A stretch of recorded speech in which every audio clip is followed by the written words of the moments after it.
Hello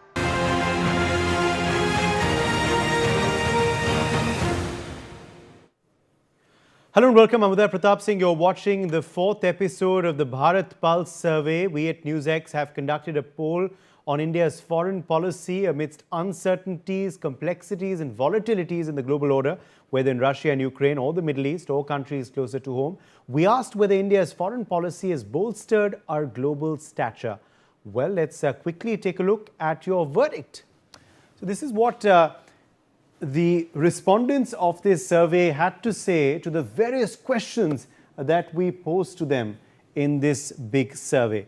So these are the results. The big question number one was, has India's global stature gone up? Overwhelming 78% people saying yes, no said 22% people, and 0% said that they can't say. Now the next big question we asked our viewers and respondents was, who is a better friend of India? And you can see there that 60% people believe that it's Russia, 33% people believe that it's the United States of America, 2% people feel it's China, 4% people say it's Japan, and 1% people say it's the United Kingdom. So interestingly, Russia, of course, emerging to be India's better friend, according to the respondents of this survey. Should Prime Minister Narendra Modi mediate a settlement between Russia and Ukraine was the next big question we asked our viewers. And an overwhelming 73% people said yes, 21% people said no, 5% people said maybe, and 1% people said that they can't say.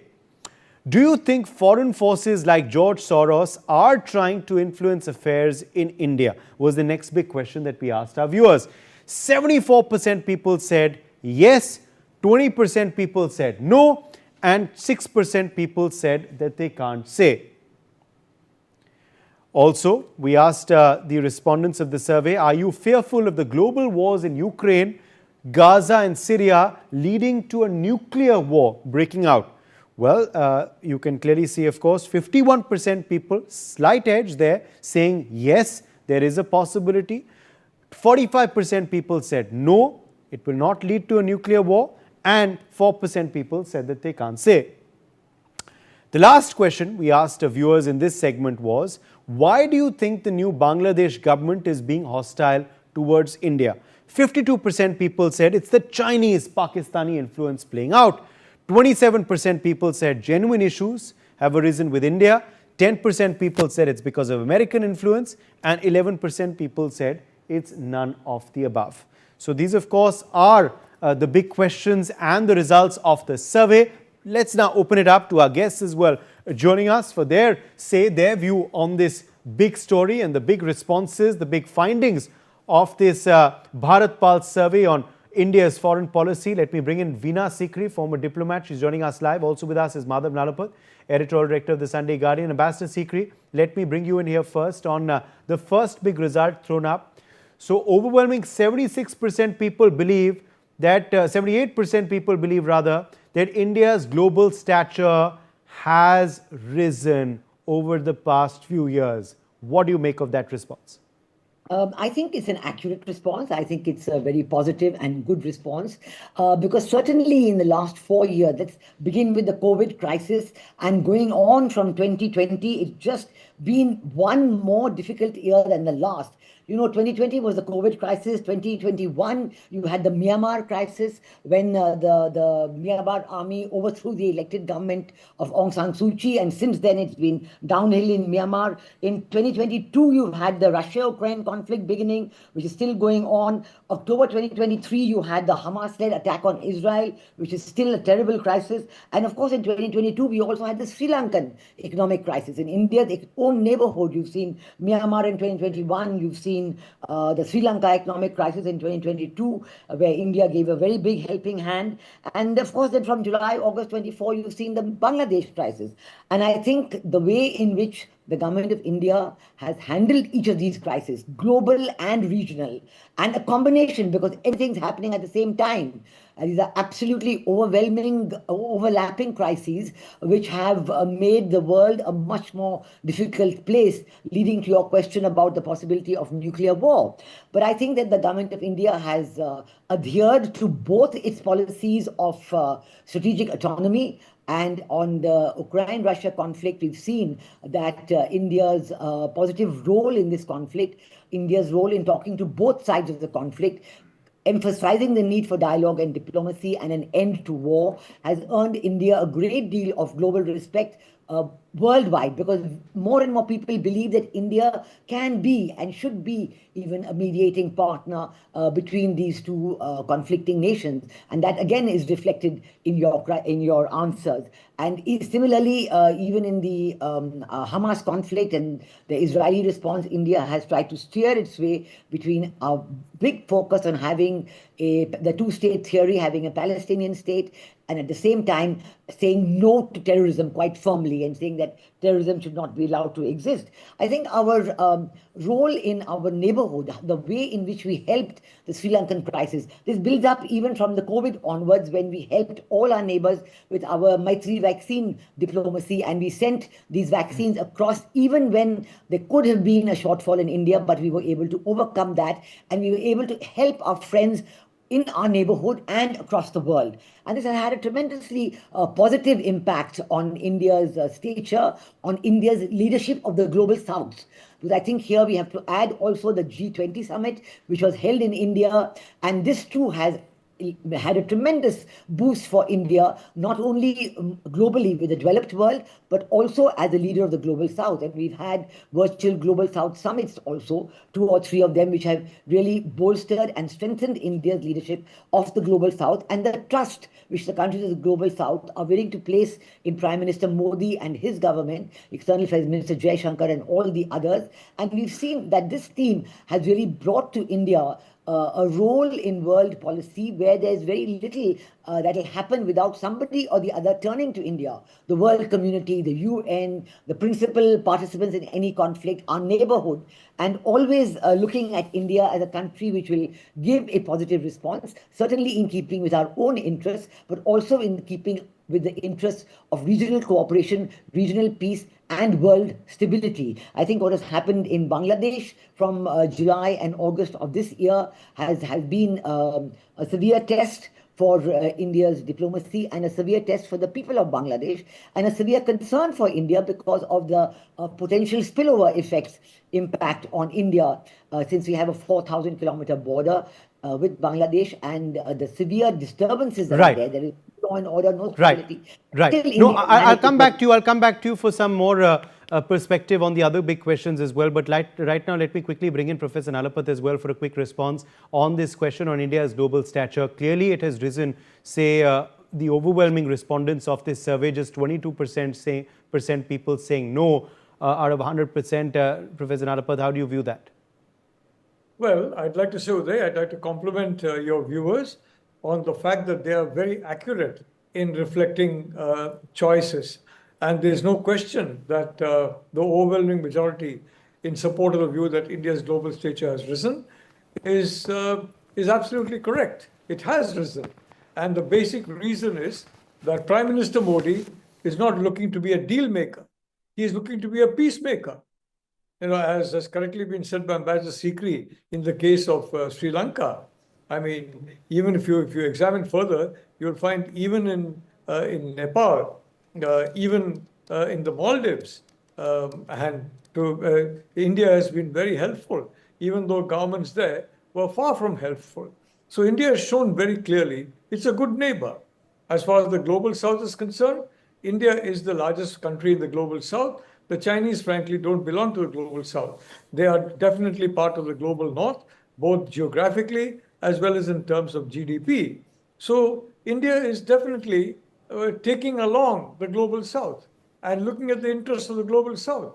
Look at the active interest that Prime Minister Modi, ably assisted by External Affairs Minister Jai Shankar, is giving to the Pacific Islands. These are very strategically located countries. These are countries that are extremely important in various geopolitical situations, including in the stationing of, for example, facilities for ensuring that a proper surveillance and monitoring gets done. So it's very important they don't fall into hostile hands. And in a world which is now split into two camps, Prime Minister Modi has made it very clear that his is the camp of peace. At the same time, his is the camp of India first. Now, our relationship with Russia, well, I must say that there's a lot of sentimentalism in that, and that is reflected in the numbers. And there's absolutely no doubt that Prime Minister Modi has proved that India is a steadfast friend of Russia. It has refused to join this crusade against Russia, launched in 2022, is kept away, and is ideally situated to become a peacemaker. As far as Gaza is concerned, very definitely India is against any form of terror, including that horrible act of terror perpetrated against Israel. At the same time, it's in favor of the rights of the Palestinian people to live in harmony and peace with the Jewish state next to them. The words are very important: harmony and peace, not in constant conflict, not in tension, not harboring any terrorist groups. So in that point of view, India has taken a stand which is in its own best interest, and coincidentally in the interest of the global south, and coincidentally in the interest of the rest of the world. I think Europe is slowly coming around to the view that the Indian position Yes. of Ukraine is correct. It's Yes. better to make sure the war is over now. Okay. And with Absolutely. I'm going to come to all those questions. I'm going to come to all those questions individually. And I'll urge you to stay with us. Let me quickly now turn to that next big question that our viewers were asked. Now, what do you make of this fact on who is a better friend of India? And there, Ambassador Sikri, 60% people saying it's Russia. Just 33% people believe it's the US. And of course, Japan, China, and UK score follower. Yeah, well, I think that, the India-Russia friendship, the former USSR India friendship, this is a very long standing. And we do know that way back, soon after India got independence, and when we were looking for new technology, for developing our own heavy industries, and for putting ourselves on our feet economically, it was Russia which came to India's help and gave us technology, gave us help in setting up our steel plants with no strings attached. And we have seen that through every government in Russia, every government in India, this relationship, first with the Soviet Union and then with Russia, has only strengthened and developed. And it's based on mutual trust, and it's based on a strong people-to-people understanding of each other. I remember when we had this huge festival of India in the former Soviet Union and a huge festival of Russia in India, and it was a grand success because the people enjoyed it, enjoyed knowing what is the culture of the other country, what is the interest of the other country. So this gradual building up over the years stays till today, and we've seen how on the Russia-Ukraine conflict, India has taken a very steadfast role based on its strategic autonomy, and has also got oil from Russia at discounted prices. And with this, it is now one of the largest exporters of oil to the European Union, because it's refined in India and then it goes off to the European Union. So, it's even helping. This has even helped greatly in world economic stability, because otherwise you could have had any kind of huge global economic instability which would have affected every country of the world. I think the people of India see this, and they feel that Russia is a country that has kept up its trust, and a country whom we can trust, who we would like to trust, and in turn, their trust is with us. We've seen that Prime Minister Modi's visit to Moscow was very successful, and now we are expecting early in the new year a return visit by President Putin. I think the relationship with USA is also a very dynamic and interesting relationship, because we do see that among the younger generation in India, there's a great interest in traveling to the USA for higher studies, which is a tremendous, almost every school-living young person in India applies to US universities, and many of them do very well indeed, and they are the mainstay of the IT industry, and now the AI industry, the artificial intelligence industry in the USA. So this has been a tremendous interest. But I know that on the political issues, and especially taking into account what happened in Bangladesh in the month of July and August, Yes. trust in the US government was a bit shaken at that time, but still we have managed to Yes. maintain a very steady level of relationship. Our foreign minister, Dr. Jaishankar, is there even as we speak Okay. to continue the dialogue with the new government. Okay. So I think it's very accurate. The reflections of your Survey. survey. Okay. Let's move now to the next big question that, of course, was asked to viewers, and of course, that was: should PM Modi mediate a settlement between Russia and Ukraine? And Professor Nalapat, 73% people said yes. So not only do they believe that Russia is a better friend of India than other global powers that were in the option list, but many people believe that it's actually PM Modi who should play a more proactive role in the mediation. 73% saying yes, just 21% saying no, Professor Nalapat. Well, I'd like to say that Prime Minister Modi is uniquely positioned because he is respected in the Western world. And frankly, on January 20th, 2025, when you have a Trump administration, I think that administration is going to look very amicably at India in many ways. And at the same time, he has made it very plain that right from 2022 onwards, this is not the era of war. Do you remember those words, Uday? This is the era for peace. And think of the lives that could have been saved. Think of the destruction of property and assets that have taken place in 2022 April, which I think is the time when Prime Minister Modi made that famous statement that this is the era of peace. And he has stuck to that. All these difficult 2 years, he has stuck to that steadfastly. And he has now, it has been accepted widely in several capitals that Prime Minister Modi was right. And of course, he was very ably represented by External Affairs Jaishankar in several of the meetings. So the reality is, Ukraine is an unwinnable war. I mean, some of us said that in the very beginning of this war in 2022 February. And now, increasingly, our Western colleagues are coming back to and saying, yes, you were right about that. Ukraine is unwinnable, and I think we better cut our losses and leave. So that's what the Trump White House is planning to do when it takes office. So I think on Sri Lanka, it's an important part of the subcontinent. So is Nepal, so is Bangladesh for that matter. As far as Bangladesh is concerned, quite frankly, it is intolerable to watch the persecution of minorities, Hindus, Buddhists, Christians, intolerable. And I think, I don't know about the publicity, but privately, I'm sure that Minister Jaishankar would have conveyed the very strong views of Prime Minister Modi on this. And also, frankly, if I may say so, Uday, a time may come when if the situation there does not improve, we are not going to allow a second huge influx of refugees into India. Okay. India may have to intervene together with, hopefully, with friendly countries in Bangladesh. Yes. In fact, that's another question that was asked to our viewers. That's another question that was asked to our viewers as well. Let me quickly now, before I get to that question, bring up the question on George Soros. So 74% people believe that foreign forces like George Soros are trying to meddle and interfere in India's domestic affairs. What do you make of that response, Ambassador Sikri? Well, I think that this is based on what this feeling among the people of India about George Soros's views are based on what George Soros himself said. I believe it was at the World Economic Forum, was it in 2020, soon after Prime Minister Modi's re-election in 2019. Yes.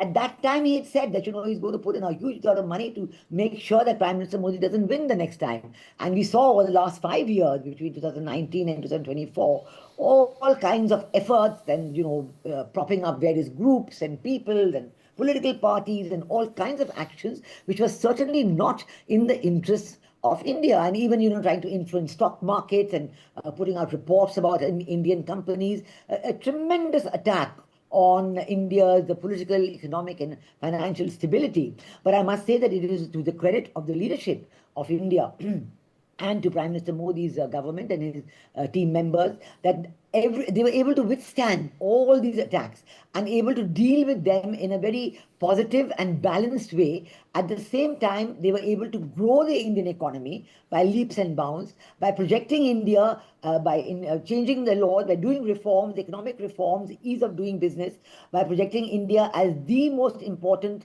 new destination for financial investments. and production investments and manufacturing investments. The Make in India line was very successful.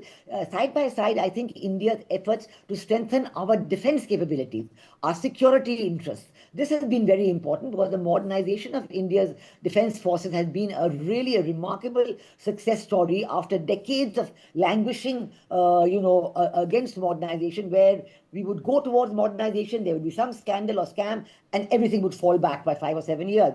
But now we have seen that the Make in India applying to defense production has made us so strong that we were able to withstand the Chinese attack in Galwan in 2020 and hold our own for several years.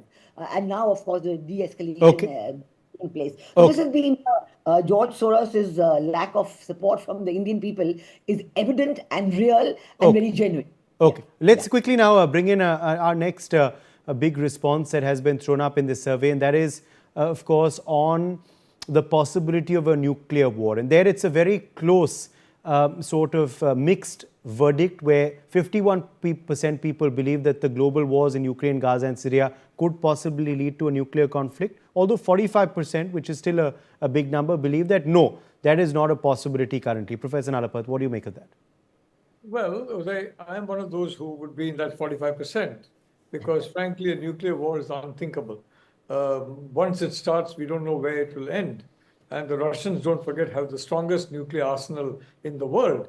That's among the reasons why I felt that Ukraine should accept the peace terms offered by Russia. By the way, the peace terms offered by Russia today, and if you watch the interview of the Russian Foreign Minister Sergei Lavrov, he has made those terms amply clear. They are far more expansive than the terms that were offered in 2022, which are far more generous. So I think the more Ukraine is in the battlefield, the more it's going to lose. And from that point of view, I would say Prime Minister Modi, as the peacemaker, should be very welcome to the people of Ukraine. The people of Ukraine are sick and tired of this war. They want peace, and they are not willing to, because of the fantasies or the ego of some of their leaders, sacrifice their lives anymore and their property and their future anymore. So I think, frankly, because of his role as a peacemaker, not a deal maker, mind you, a peacemaker, Prime Minister Modi is not looking to cut deals. He's looking to make peace. And deals are being cut by Indian companies, both public and private. They're being cut in that manner. But his business is global peace.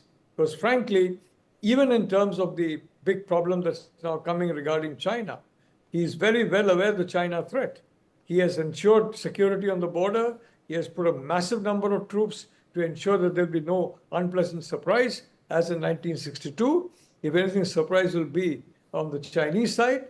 But I would only like to say, Uday, in this Cold War that's now taking place, increasingly between the West and China as well, I wish that the West had paid more attention to the possibility of getting Russia on its side, or at least neutral, because they are pushing the Russians closer to the Chinese, and that harming their own security. Right. The final question that we're going to now look at, and the response is, of course, on the Bangladesh government. Now, 52% people believe, Ambassador Sikri, that it's a China-Pakistan influence playing out, and that is leading to the hostile sort of attitude towards India. 27% believe there is genuine issues with India, and just about 90% people believe, or I think 10% people rather, believing that it's the American influence. Well, I think that certainly the belief that it is Pakistan behind it, and Pakistan supported by China, is inevitable because of the so-called friendship between Pakistan and China, higher than the mountains, deeper than the seas. Pakistan played a very big role in the regime change operation in Bangladesh in July and August this year. And they were working through the Jamaat-e-Islami, the Islamist political party of Bangladesh, and through the army. And it's the army, in fact, who let this happen. And so this is casting a lot of concern in India. Many questions come up about the influence of Pakistan, which is trying to roll back whatever happened in 1971. They're openly talking about it. And we've seen even in the 4 months that have passed since the regime change operation, that the Pakistan-Bangladesh story is getting closer and closer. They're even now talking of army training by Bangladesh troops in Pakistan. And there is open visas to be given now, whereas earlier every Pakistani needed clearance from the Bangladesh Home Ministry before the visa could be issued, but now they're going to be treated in the regular way. Pakistani goods can come into Bangladesh without any pre-inspection, which was a requirement earlier. So I think that in a very short while, they're trying to completely dismantle the 53 years of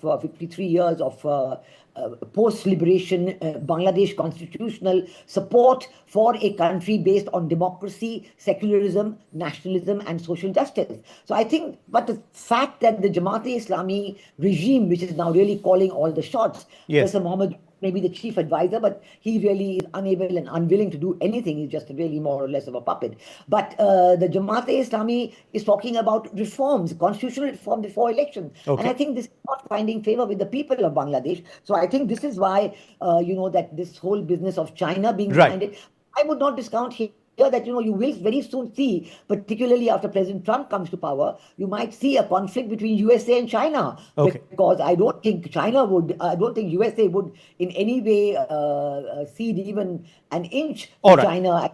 Bangladesh is Okay. concerned. So that's something, of course, we're going to have to wait and watch for in 2025. For the time being, I've run completely out of time. I'm going to thank you for joining us on this special episode, both of our guests, and slip into a very short break.